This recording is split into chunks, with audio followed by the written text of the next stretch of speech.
How you guys doing? Again, Captain Dylan Hubbard at Hubbard's Marina. We got Captain Bryon over here. Captain Bryon is a deep water expert in my mind. I don't know. How long have you been fishing the Gulf of Mexico?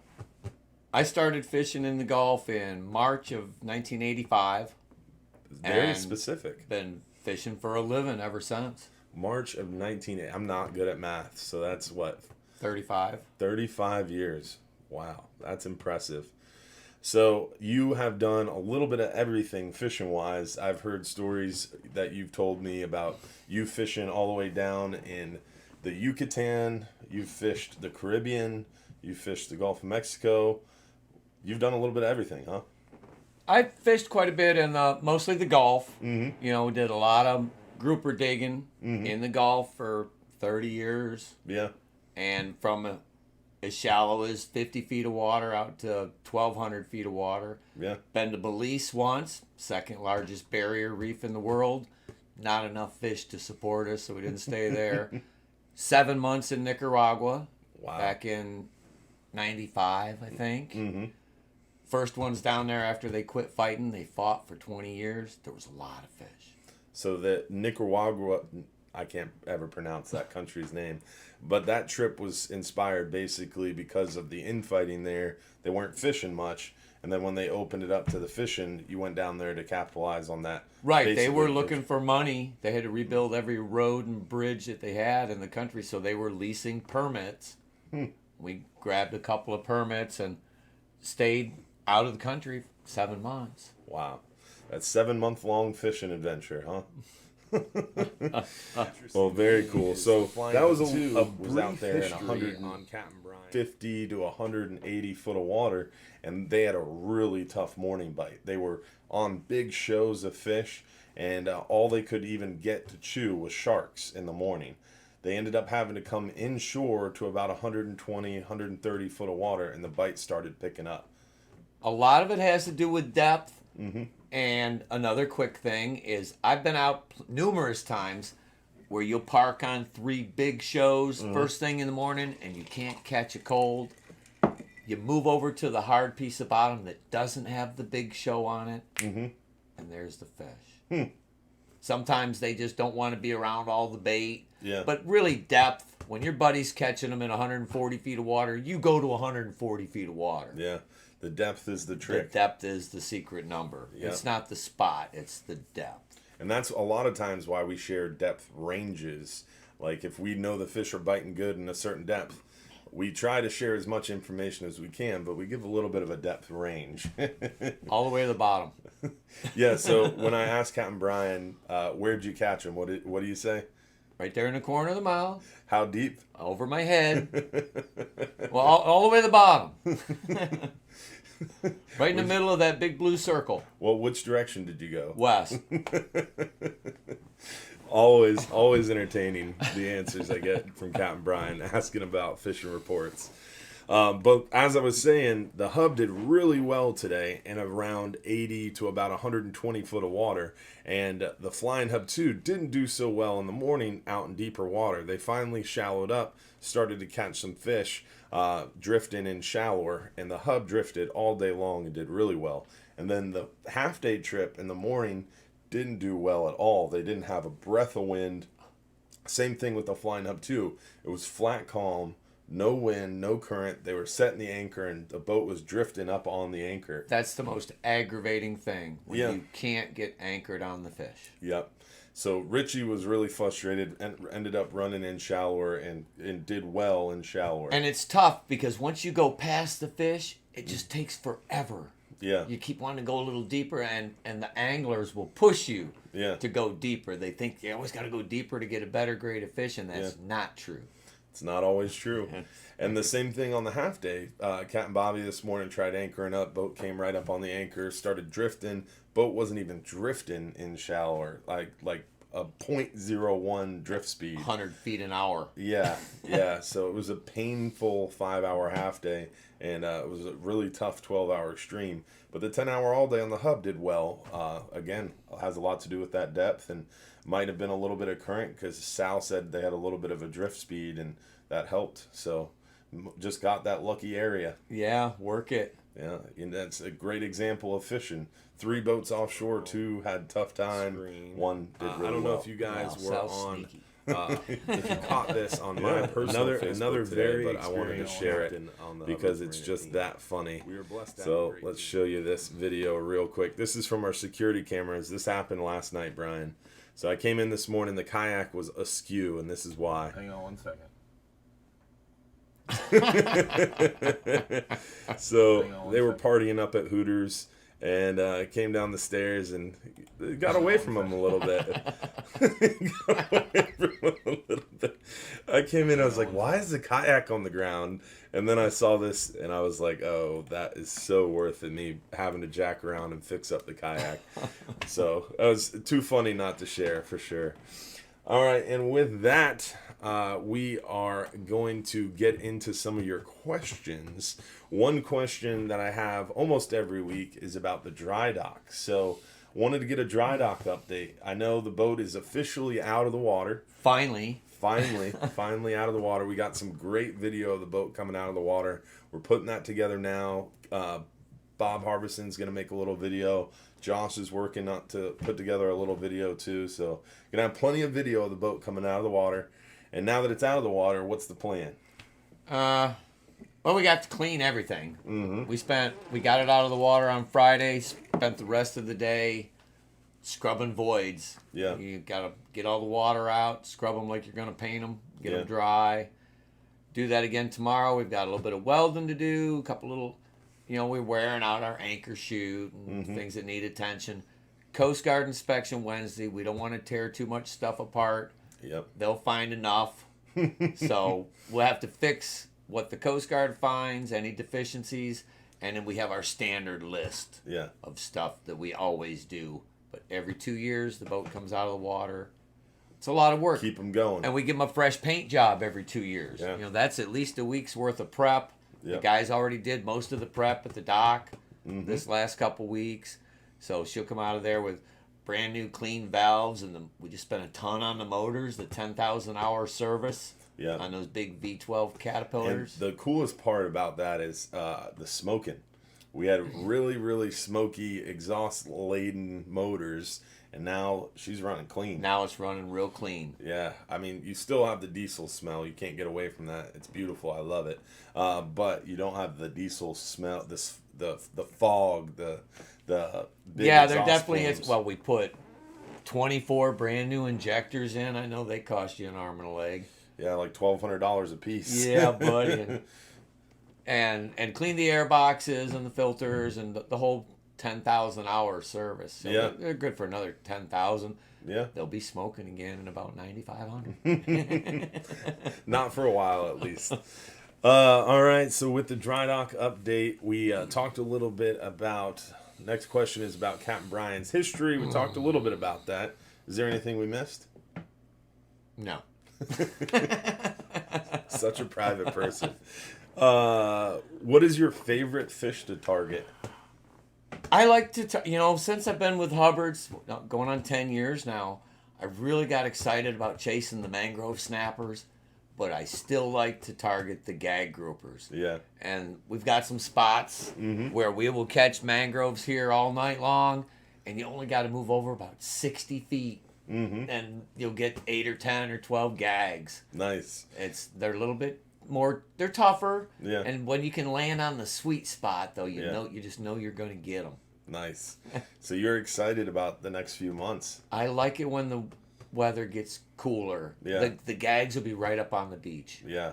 We're looking forward to that. But that'll take time. I mean, That typically, I would think it'll be the 1st of November before the water gets cold enough. But you guys will be able to start catching them in 19 feet of water west of Reddington. Yeah. A lot of good bottom right there, guys.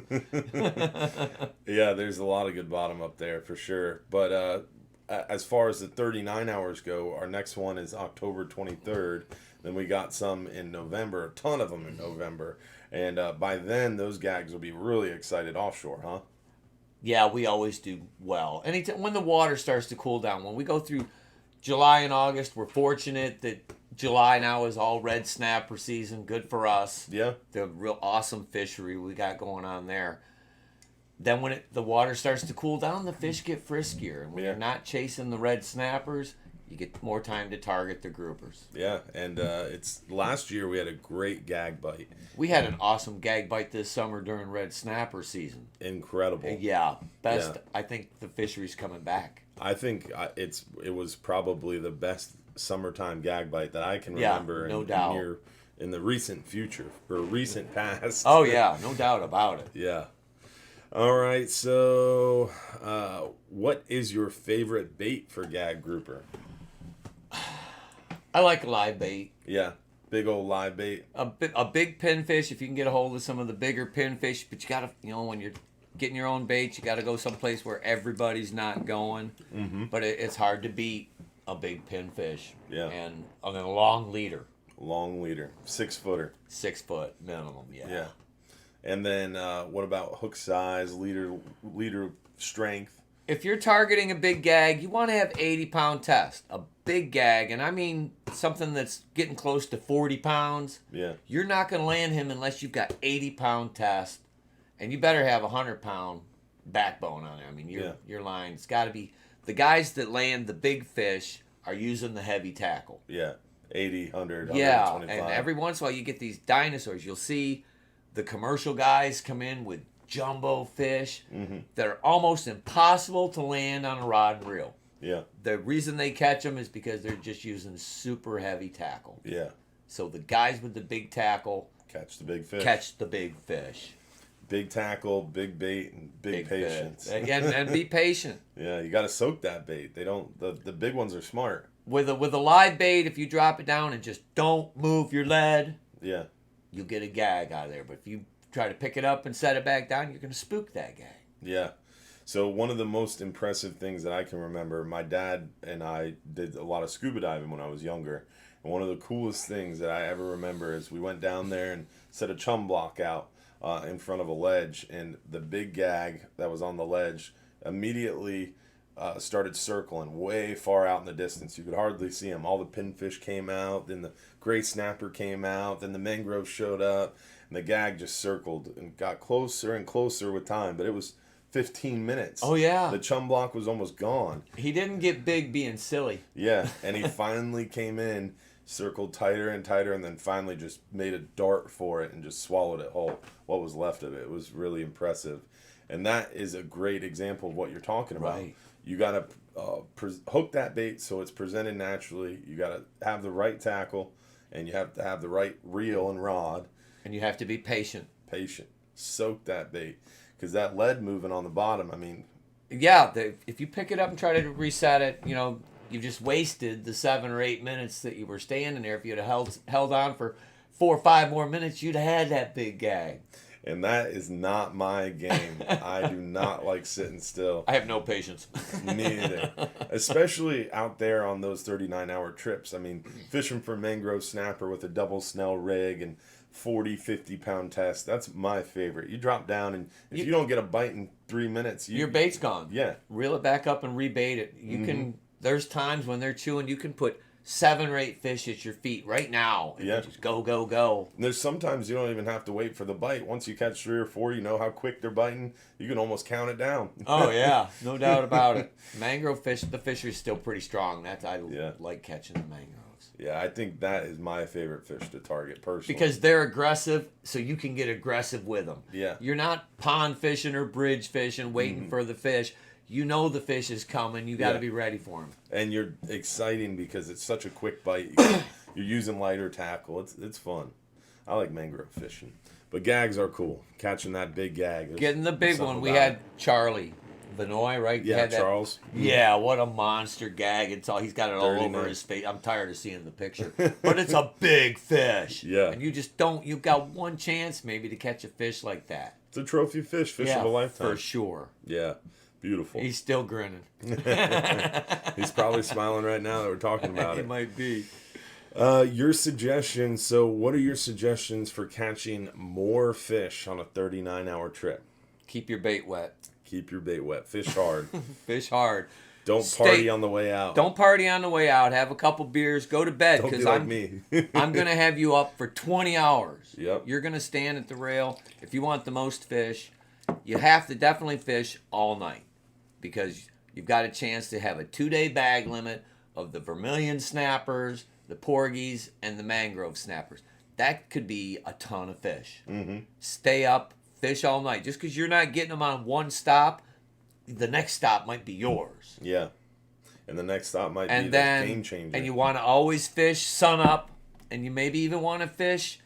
It's been hot out. Fish until it gets hot. Yeah. And then take you a nap, a little 90-minute nap, maybe while we're running from one spot to another, and then start soaking out your bigger baits. Yeah. During the day. Mm-hmm. Interesting. All right. And what is your number one tip for someone going out deep? If you're going deep water fishing, what is the one thing you don't want to forget? The one thing you want to do? Bring enough lead. You never know what the current's doing. Sometimes you get out there deep. It's hard to keep a 10 or 12 ounce lead on the bottom. And if you can't drop your bait straight down, then the captain better park the boat up tide. Mm-hmm. And a lot of times we'll do that. You're throwing some Kentucky windage into the mix because if I park the boat way up here and the leads are hitting the rock, then we're good. But if you try to park on the spot and everybody's fishing behind the spot, the fish don't turn around. Yeah.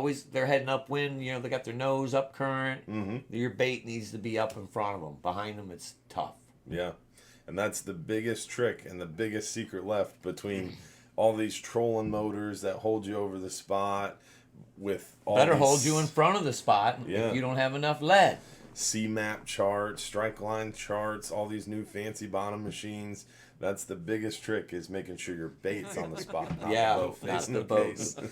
That is a definite key. All right, setting and adjusting your drag. How do you know when you have the biggest mistake? Can you damage your reel if you max out the drag all the time? Letting out too much line. A lot of your drag depends on what fish you're targeting. Yep. If you're targeting a 5-pound fish, a mangrove snapper, your drag's not going to be set as tight as if you're trying to target a big grouper.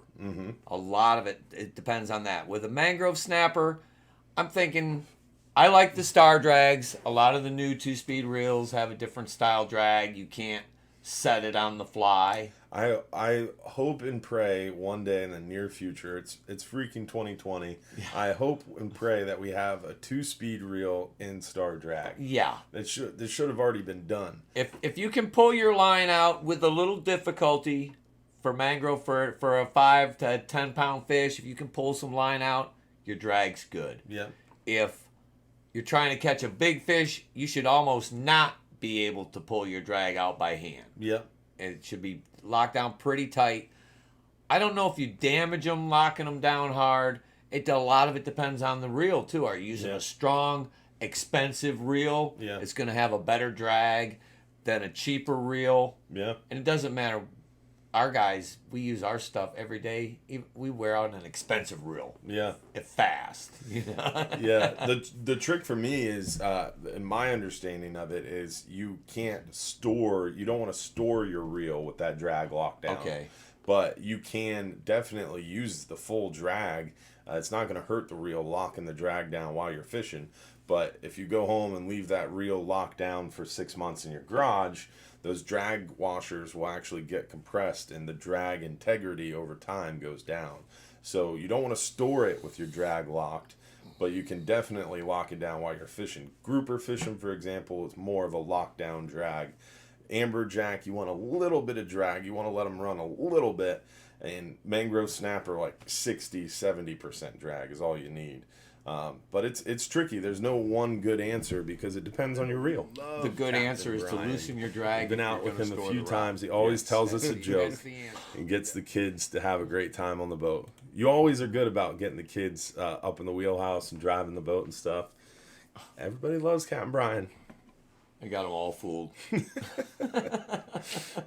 Where do you have to where do we have to fish to have a shot at a true black grouper?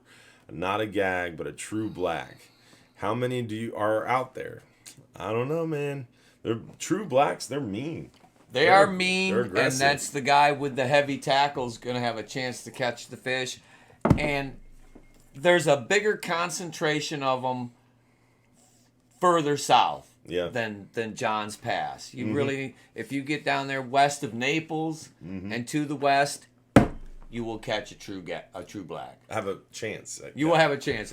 and I've done real well just west of Fort Jefferson in that 95, 100 feet of water. A lot of the juvenile true blacks. The ones you can actually The ones you can actually land. Yeah. The last one I caught with real heavy tackle, 88 pounds. Wow. You'd never land an 88 pounder with 60-pound test. I'm sorry, ever. 125-pound test, maybe. Yeah, and you might get him. Yeah. I'll never forget. I think Will had a 56-pounder. I got the cheeks off of that fish. Yeah, that was a beautiful, beautiful true black. Those cheeks were this big around and that thick. Kara hates me because I got the cheeks.